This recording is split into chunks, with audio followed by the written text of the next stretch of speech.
जय माँ काली भक्तों। आज का जो वीडियो है ये आप लोगों के सवालों के कई सारे जवाब देने के लिए है। जिन लोगों ने कई समय से मुझसे सवाल पूछे हुए हैं कि गुरुजी हमारा जो घर है वो ना दक्षिण मुखी है। और मैंने कई सारे वास्तु के वीडियोस डाले जिसके बाद ये क्वेरीज और ये सवाल मेरे पास आने लगे कि गुरुजी दक्षिण मुखी जो मकान है उसके बारे में उसके बुरे प्रभाव से बचने के लिए कुछ उपाय दीजिए।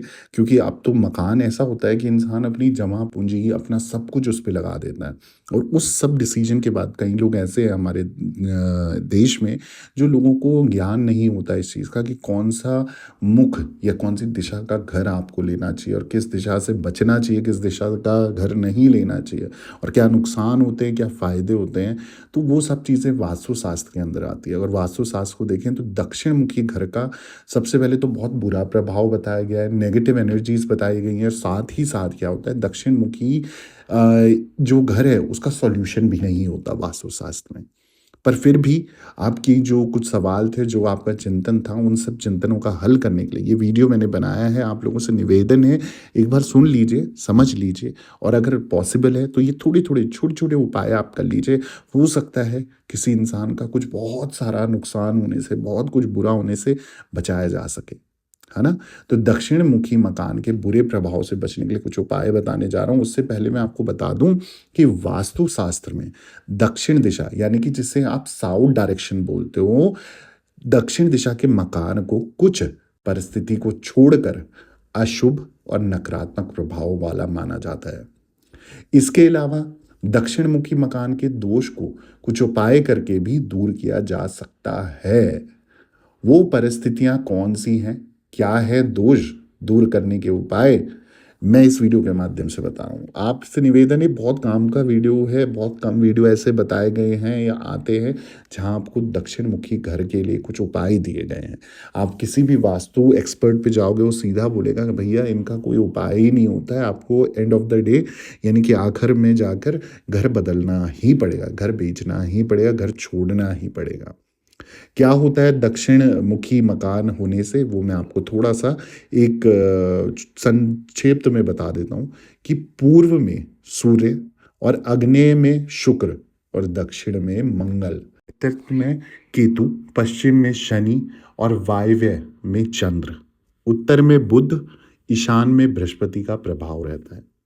वास्तुशास्त्र में दक्षिण दिशा का द्वार शुभ नहीं माना जाता है। ये जो दिशा है ना साउथ डायरेक्शन जिसे हम दक्षिण दिशा बोलते हैं हिंदी में, इसे संकट का द्वार भी कहा जाता है।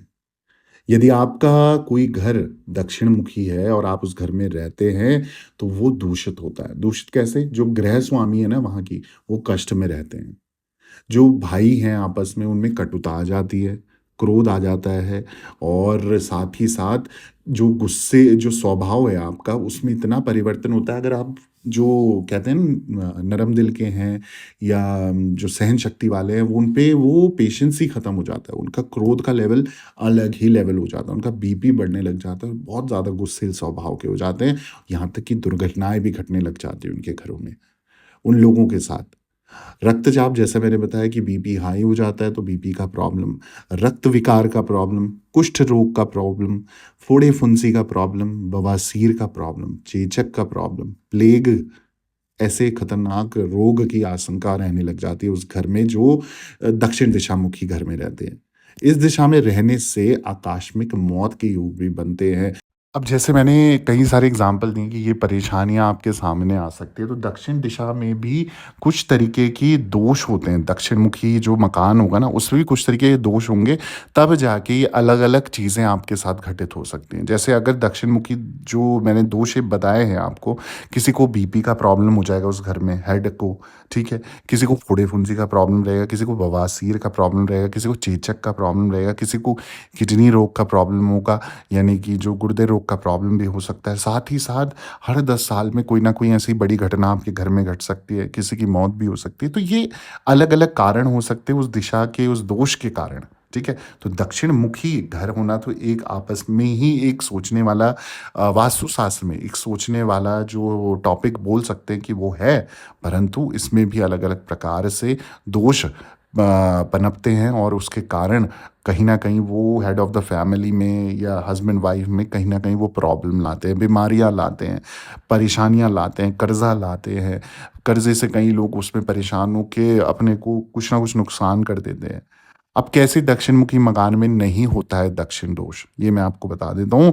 यदि अब देखो आपको बचना है ना दक्षिणमुखी मकान में तो आपने ले लिया है, अब रह रहे हो। अगर उससे ना थोड़ा-सा आगे जाके यानी दुगनी दूरी पर थोड़ा-सा आप देखोगे अपने दरवाज़े के मेन एंट्रेंस से थोड़ी-सी दुगनी दूरी पर देखो, सामने अगर नीम का हरा-भरा वृक्ष पॉसिबल है लगवा दो। नहीं अगर ऑलरेडी है तो बहुत ही अच्छी बात है, नहीं है तो आप लगवा दो।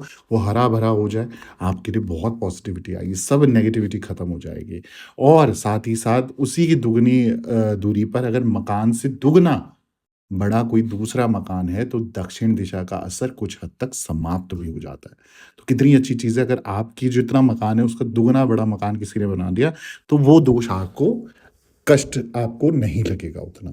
ठीक है? दोष मैं ये नहीं बोल रहा हूँ पूरी तरीके से ज़ीरो हो जाएगा, परंतु कहीं हद तक वो कम हो जाता है। इसके अलावा घर के जो बाहर है ना, बाहर की तरफ आप राइट साइड में अपनी एक पंचमुखी हनुमान जी का फ़ोटो या चित्र आप चिपका दो, ठीक है? इससे भी कहीं हद तक दक्षिणमुखी जो मकान होता है उसका दोष समाप्त होता है, आपके घर के अंदर नेगेटिविटी नहीं आती, नकारात्मक ऊर्जा का प्रभाव नहीं आता। तो ये चीज़ भी आपको हेल्प कर सकती है अगर आप मैं जैसा आपको बता रहा हूँ कि भई आप पंचमुखी हनुमान जी की एक फ़ोटो मंगलवार के दिन, शुक्ल पक्ष के प्रथम मंगलवार के दिन थोड़ा-सा उस पे केसर या सिंदूर चढ़ा के और धूप-दीप दिखा के हनुमान जी से प्रार्थना कीजिए कि आप हमारे घर में वास कीजिए और इस घर के जो दक्षिणमुखी या दक्षिण दिशा में जो भी दोष है, उस दोष से हमें मुक्ति दिलाइए, हम पे कष्ट ना आए, बाधा ना आए, कोई दोष ना आए, कोई रोग ना लगे, कोई परेशानी ना आए, हमारे सारे कार्य बने। उसी प्रकार से दक्षिणमुखी प्लॉट में मुख्य द्वार आग्नेय कोण में बना है और उत्तर तथा पूर्व की तरफ ज़्यादा व पश्चिम व दक्षिण में कम से कम खुला स्थान छोड़ा गया है, तो भी दक्षिण का दोष कम हो जाता है।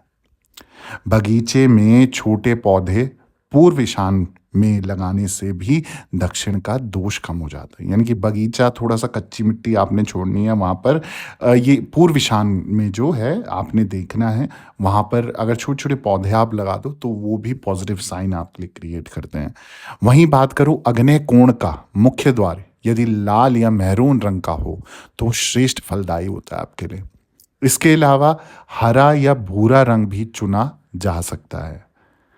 किसी भी परिस्थिति में मुख्य द्वार को नीला या काला रंग प्रदान नहीं करना है। अगर दक्षिण मुखी दिशा के मकान में आप रहते हो, तो आपने ध्यान रखना है नीला और काला रंग कहीं पर भी नहीं करना है। ये एक बहुत खतरनाक दोष हो सकता है, जिससे आप कहीं न कहीं ऐसी दुविधाओं में फँस जाएँगे, ऐसे कष्टों में फँस जाएँगे, जहाँ से निकलना मुश्किल ही नहीं नामुमकिन हो जाएगा। तो ऐसे कलर आपने नहीं प्रयोग करने पूरे घर में।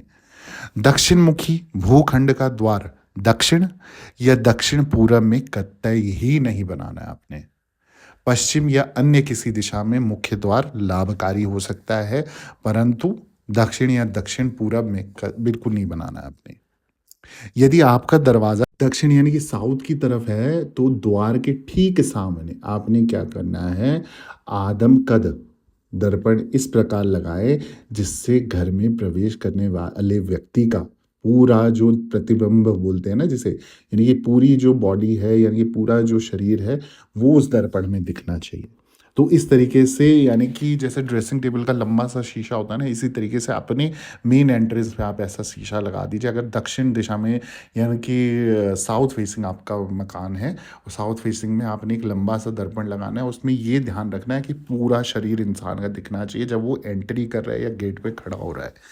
इससे क्या होगा, घर में प्रवेश करने वाले व्यक्ति के साथ घर में प्रवेश करने वाली नकारात्मक ऊर्जा पलटकर वापस चली जाएगी। जितनी भी नेगेटिविटी है, वो तुरंत खत्म हो जाएगी, अंदर एंटर ही नहीं करेगी। तो ये बहुत बढ़िया एक सॉल्यूशन है। जितने लोग जो साउथ फेसिंग मकान में रहते हैं, दक्षिणमुखी डायरेक्शन वाले मकानों में रहते हैं, उन्होंने ले लिया है। तो ये कुछ छोटे-छोटे उपाय हैं जो वो कर लेते हैं, तो 101% आपको बहुत सारी चीज़ों से तसल्ली होने लग जाती है। आपके घर में बहुत सारी प्रॉब्लम के सॉल्यूशन आपको मिलने लग जाते हैं। आप कर्ज़े में नहीं फँसते, आप उधारी में नहीं फँसते हो, आप बीमारी में नहीं फँसते हो, किसी भी कलेश में नहीं फँसते और कोई भी ऐसी बड़ी परेशानी आपके सामने नहीं आती। अब ऐसे और वीडियोज़ चाहिए, ऐसी और नॉलेज चाहिए ना, बहुत काम की चीज़ें बताता हूँ। जल्दी से चैनल को सब्सक्राइब कर दो, वीडियो को लाइक कर दो, ज़रूरतमंद लोगों के साथ शेयर करना मत भूलना। जितने भी लोग दक्षिण मुखी यानी कि साउथ फेसिंग मकान में रहते हैं ना, उनके साथ ये वीडियो ज़रूर शेयर करना। बहुत लोगों को बचा सकते हो आप कुछ गलत होने से पहले-पहले, और साथ ही साथ दरबार से बने रहें। सभी लोगों को जय माता दी, जय माँ डाठ काली।